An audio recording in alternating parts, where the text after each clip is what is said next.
Hello friends, Shashi Agarwal economics तथा law classes के अंदर मैं आप सबका अभिनंदन करती हूँ। आज का जो हमारा सब्जेक्ट है माइक्रो इकोनॉमिक्स व्यष्टि अर्थशास्त्र, और जिसके अंदर हमारा जो टॉपिक है वो है रिटर्न टू स्केल, पैमाने का प्रतिफल, जो कि बहुत ही महत्वपूर्ण क्वेश्चन है। अगर आपको मेरा ये एफर्ट सही लगता है तो do like my video, share कीजिए, कमेंट कीजिए, लाइक कीजिए। और मेरे चैनल शशि अग्रवाल इकोनॉमिक्स तथा लॉ क्लासेस को अगर आपने सब्सक्राइब नहीं किया हुआ तो do subscribe my channel. This is my app Edusum app, जिसको आप गूगल प्ले स्टोर से डाउनलोड कर सकते हो। ये जो ऐप है कॉमर्स, इकोनॉमिक्स तथा मैनेजमेंट स्टूडेंट्स को काफ़ी सारा फ्री स्टडी मटेरियल और काफ़ी सारे फ्री मॉक टेस्ट प्रोवाइड करती है। और उसी तरह काफ़ी सारे स्ट्रक्चर कोर्सेज भी वेरी नॉमिनल प्राइस के अंदर अवेलेबल है।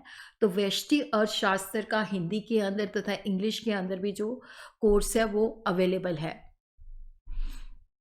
तो सबसे पहले हम देखते हैं रिटर्न टू स्केल का मतलब क्या होता है, पैमाने का प्रतिफल क्या होता है। देखो, ये जो धारणा है दीर्घकालीन लॉन्ग टर्म धारणा है। लॉन्ग टर्म के अंदर क्या होता है कि सभी साधन जो होते हैं परिवर्तनशील होते हैं। इसका मतलब होता है कि कोई भी जो साधन होता है बंधा हुआ नहीं होता, फिक्स नहीं होता। जैसे जैसे हमारी मांग होती है उसके मुताबिक हम अपने साधनों को चेंज कर सकते हैं। तो जब सभी आगतों में समान अनुपात के अंदर जो भी हमारे साधन होते हैं, जब उनमें हम समान अनुपात में परिवर्तन करते हैं, तो जो उत्पादन में परिवर्तन होता है, तो पैमाने का प्रतिफल जो है बताता है कि जब हम आगतों में समान अनुपात में परिवर्तन करते हैं तो उत्पादन में किस तरह का परिवर्तन आता है। तो पैमाने के प्रतिफल के अंदर देखो क्या है कि सभी साधनों की मात्रा में समान रूप से परिवर्तन करके हम उत्पादन के पैमाने को परिवर्तित कर सकते हैं। तो क्योंकि यहाँ पे क्या होता है कि सभी साधनों को हम चेंज कर सकते हैं, परिवर्तन कर सकते हैं, तो यहाँ पे हमारा जो उत्पादन का पैमाना है वो बड़े लेवल का हो जाता है। दीर्घकाल में सभी साधनों को एक ही समान अथवा जो हमारे साधन हैं उनको हम विभिन्न अनुपात के अंदर बढ़ाकर किसी वस्तु के उत्पादन को बढ़ा सकते हैं। और उत्पादन में जो इस तरह से वृद्धि होती है उसको हम पैमाने का प्रतिफल कहते हैं। जनरली जब भी हम बात करते हैं पैमाने का प्रतिफल, तो उसका मतलब होता है कि जैसे साधन, जैसे श्रम है, कैपिटल है, तो उसको हम समान अनुपात में अगर बढ़ाते हैं तो उत्पादन के अंदर जो वृद्धि होती है उसको हम पैमाने का प्रतिफल कहलाते हैं। तो अब हम देखते हैं इसकी जो डेफिनेशन है, जो कि कुत्सवानी ने दी है। पैमाने का प्रतिफल का संबंध सभी साधनों में समान अनुपात में होने वाले परिवर्तन के कारण उत्पादन में होने वाले परिवर्तन से है। तो जब हम रिटर्न टू स्केल की बात करते हैं तो that refer to the change in output as all factor change by the same proportion, कि जब हम सारे फैक्टर्स को सेम प्रोपोर्शन के अंदर चेंज करते हैं तो उत्पादन में जो परिवर्तन आता है उसको हम पैमाने का प्रतिफल कहते हैं। तो यहाँ पे हम देखते हैं कि जो प्रोडक्शन है वो एल जो है that is the labour, that is the श्रम, के जो है that is the capital, that is the पूंजी। हमारा जो उत्पादन है वो लेबर और कैपिटल के ऊपर डिपेंड करता है।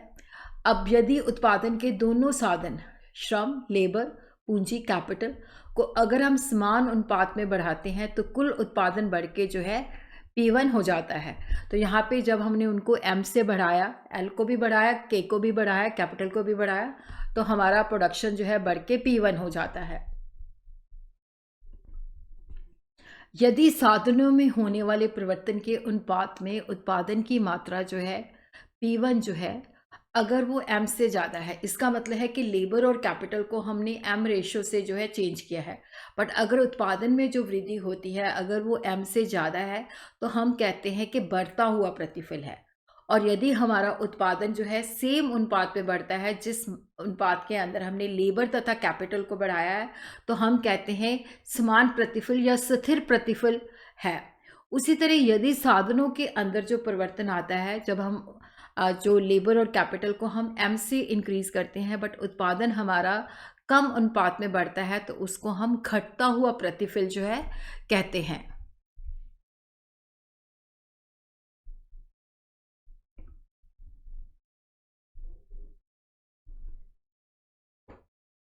पैमाने के प्रतिफल को हम इस तरह से टेबल के अंदर भी जो है बता सकते हैं। तो यहाँ पे हम देखते हैं कि जो हमारा कैपिटल एंड लेबर का रेशो जो है 2:1 है। तो जब हमने बढ़ाना है तो हमेशा जो है वो इसी रेशो में रहेगा 2:1। तो यहाँ पे हमने देखा कि जैसे हम लेबर को 1 से 2, 2 से बाय 1 करके इंक्रीज़ कर रहे हैं और कैपिटल को हम 2 करके इंक्रीज़ कर रहे हैं, क्योंकि यहाँ पे हमारा जो रेशो है वो 2:1 ही रहेगा। तो यहाँ पे हम देखते हैं कि जब हमने 1 से 2 किया या 2 से 4 किया, तो यहाँ पे हमारे जो इनपुट्स के अंदर जो हमारी लेबर और कैपिटल के अंदर वृद्धि है वो 100% है। हमारा टोटल प्रोडक्ट पहले 10 था, जब हमने चेंज किया लेबर और कैपिटल का तो वो 10 से 30 हो गया। तो यहाँ पे जो वृद्धि है वो 200% आ जाती है। तो ये हम देखते हैं कि इसको हम किस तरह से कैलकुलेट कर सकते हैं। बाकी जो है आप उसी रेशो में कैलकुलेट कर सकते हैं। तो पहला मैं आपको बता देती हूँ। देखो यहाँ पे जैसे हमने लेबर को किया 1 से 2, तो यहाँ पे चेंज कितना हुआ 2:1। तो यहाँ पे हम देखते हैं कि 2:1, तो यहाँ पे हमने इसको, क्योंकि यहाँ पे 2:1, तो ये हमारा हो जाता है 100%। और यहाँ पे हम उत्पादन देखते हैं कि वो पहले 10 था, फिर 30 हो जाता है। तो चेंज जो होती है वो 20 की होती है। 20 डिवाइडेड बाय 10 इंटू 100, तो यहाँ पे 200 है।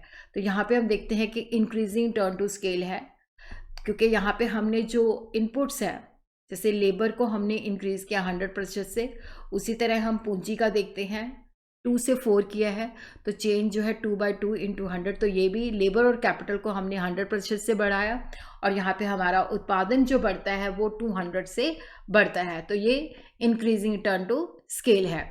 उसी तरह जब हमने लेबर को 2 से 3 किया, तो यहाँ पे देखते हैं 3 - 2 डिवाइडेड बाय 2 इंटू 100, तो ये आ जाता है 50%। उसी तरह जो हमारी पूंजी है वो हमने 4 से 6 की, 2/4 इंटू 100, तो ये 50% आ जाती है। और यहाँ पे हमारा 30 से जो उत्पादन है वो 60 हो जाता है, तो 30 डिवाइडेड बाय 30 इंटू 100, तो वो 100% हो जाता है। तो यहाँ पे हम देखते हैं कि जितने प्रतिशत से हमने लेबर और कैपिटल के अंदर इंक्रीज़ की है, उससे ज़्यादा हमारा कुल उत्पादन जो है चेंज हुआ है। तो इसी तरह आप दूसरे के रेशोज़ भी जो है कैलकुलेट कर सकते हैं। तो यहाँ पे हम देखते हैं कि यहाँ पे जब हमने ये जो है ये इंक्रीजिंग है। उसके बाद देखो क्या है कि हमने जैसे 3 से 4 किया, यहाँ पे 6 से 8 किया, ठीक है, 8 से 10 किया, तो यहाँ पे हमारा जो रेशियो है चेंज का वो है 33। उसके बाद है 25%। हमारा प्रोडक्शन भी जो है यहाँ से 60 से 80 हो गया, 80 से 100 हो गया।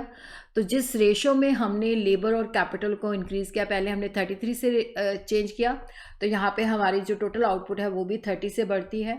फिर उसके बाद 25% चेंजेस है, तो यहाँ पे हमारी जो आउटपुट है वो भी 25% से है। तो ये कॉन्स्टेंट टर्न टू स्केल है। उसके बाद क्या है कि जब हमने 10 से 12 कैपिटल किया और 5 से 6 हमारी लेबर हुई, तो यहाँ पे हमारा जो अनुपात है वो है 20%, लेकिन यहाँ पे हमारा आउटपुट जो है वो 10% है। उसी तरह जब 12 से 14 किया, 6 से 7 किया, तो यहाँ पे हमारा जो रेशियो है चेंज का वो है 16%, लेकिन हमारा आउटपुट उससे कम इंक्रीज़ होता है 9%। तो ये डिक्रीजिंग है। तो इसका मतलब है कि जो हमारी रिटर्न टू स्केल है, इसकी 3 स्टेजेस हैं, इसके 3 पहलू हैं, 3 अवस्थाएं हैं। एक है इंक्रीजिंग रिटर्न टू स्केल, जिसको हम पैमाने का बढ़ता प्रतिफल कहते हैं। दूसरा है पैमाने का स्थिर प्रतिफल। तीसरा है पैमाने का घटता स्थिर प्रतिफल, जिसको हम 1 बाय 1 करके जो है अंडरस्टैंड करेंगे। पहले उसका अर्थ समझेंगे, फिर उसका डायग्राम, फिर उसके रीज़न जो है हम जानने की कोशिश करेंगे। तो पैमाने का बढ़ता प्रतिफल, जिसको इंग्लिश में हम कह सकते हैं इंक्रीजिंग टर्न टू स्केल, ये उत्पादन की उस स्थिति को बताता है जिसमें सभी साधनों को हम निश्चित अनुपात में बढ़ाते हैं, लेकिन उत्पादन जो है उससे अधिक अनुपात में वृद्धि होती है। यदि उत्पादन के साधनों को जैसे श्रम तथा पूंजी की मात्रा में हम 10% इंक्रीज करते हैं, लेकिन जो हमारा उत्पादन है 15% से ज़्यादा वृद्धि होती है, तो हम इसको कहते हैं पैमाने का बढ़ता प्रतिफल।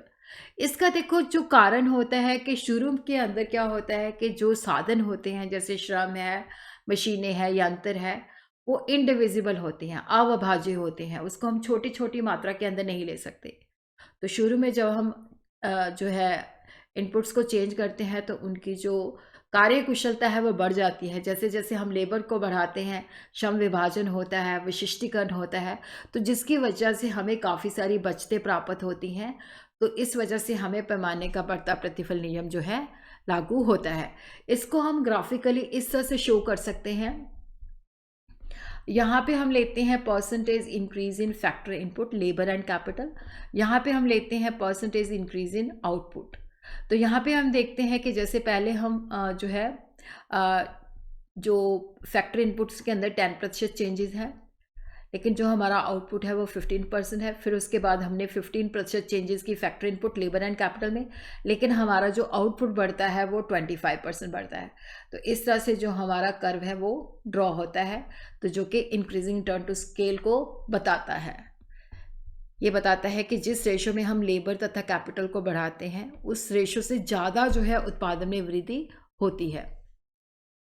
उसके बाद है पैमाने का स्थिर प्रतिफल, जिसको हम इंग्लिश के अंदर कांस्टेंट टर्न टू स्केल कहते हैं। ये उत्पादन की उस स्थिति को बताता है जिसमें सभी साधनों को एक निश्चित अनुपात में बढ़ाते हैं और उत्पादन जो है उसी अनुपात में ही बढ़ता है। जैसे लेबर तथा कैपिटल की मात्रा में हमने 10% वृद्धि की और उत्पादन में भी जो चेंज आती है वो 10% ही होती है। तो इसको हम पैमाने का स्थिर प्रतिफल कहते हैं। देखो यहाँ पे क्या होता है कि एक सीमा के जब हम उत्पादन को बढ़ाते हैं तो वहाँ पे जितनी बचतें होती हैं तथा हानियाँ होती हैं, क्योंकि जब हम बड़े स्केल पे काम करते हैं तो कुछ हमें बचतें भी होती हैं, कुछ हानियाँ भी होती हैं, वो एक दूसरे के बराबर हो जाती हैं। तो जिसकी वजह से क्या होता है कि जिस अनुपात में हम इनपुट्स को बढ़ाते हैं उसी अनुपात में ही हमारा आउटपुट बढ़ता है। तो इसको हम ग्राफिकली इस तरह से शो कर सकते हैं। तो यहाँ पे percentage increase in factor input है, यहाँ पे परसेंटेज इंक्रीज इन आउटपुट है। तो यहाँ पे हम देखते हैं कि अगर हमने इनपुट को जो है 5% से चेंज किया है तो आउटपुट भी उसी रेशो में, अगर हमने इनपुट को 15% से चेंज किया है तो आउटपुट भी उसी रेशो में। तो यहाँ पे हमारा जो है ये 45 डिग्री का एंगल बनाता हुआ जो है कर्व जाता है, जो कि इन कॉन्स्टेंट टर्न टू स्केल को शो करता है। उसके बाद जो है हमारा डिमिनिशिंग टर्न टू स्केल है, जिसको पैमाने का घटता जो है प्रतिफल कहा जाता है। पैमाने का घटता हुआ जो है कहा जाता है। उत्पादन की उस स्थिति को प्रकट करता है जिसमें सभी साधनों को एक निश्चित अनुपात में बढ़ाया जाता है, लेकिन उत्पादन जो है उससे कम अनुपात में परिवर्तित होता है, कम अनुपात में बढ़ता है। तो हम कहते हैं भाई डिमिनिशिंग टर्न टू स्केल है। जैसे श्रम तथा पूंजी की मात्रा में हम 20% वृद्धि करते हैं, लेकिन उत्पादन में सिर्फ वृद्धि होती है 15%। तो इस पैमाने को घटता प्रतिफल का नियम, घटता प्रतिफल की अवस्था जो है कहा जाता है। देखो यहाँ पे क्या होता है कि जब उत्पादन हमारा बहुत सीमा तक बढ़ जाता है तो वहाँ पे एक लेवल ऐसा आ जाता है जहाँ पे हमारी जो हानियाँ हैं वो बचतों से ज़्यादा हो जाती है, तो जिसकी वजह से उत्पादन उतना नहीं बढ़ता, उससे कम बढ़ता है। तो यहाँ पे हम देखते हैं कि यहाँ पे जो हमारा कर्व है, यहाँ पे एक्स एक्सिस पे हम लेते हैं percentage increase in factor input labour and capital, y axis पे हम लेते हैं परसेंटेज इंक्रीज इन आउटपुट। तो यहाँ पे हम देखते हैं कि इनपुट को हम बढ़ाते हैं 15 से, लेकिन हमारा आउटपुट बढ़ता है 10% से। फिर हमने इनपुट्स को बढ़ाया 25 से, लेकिन हमारा आउटपुट बढ़ा 15 से ही। तो इसका मतलब है कि यहाँ पे पैमाने का जो है घटता प्रतिफल का अवस्था है वो लागू होती है।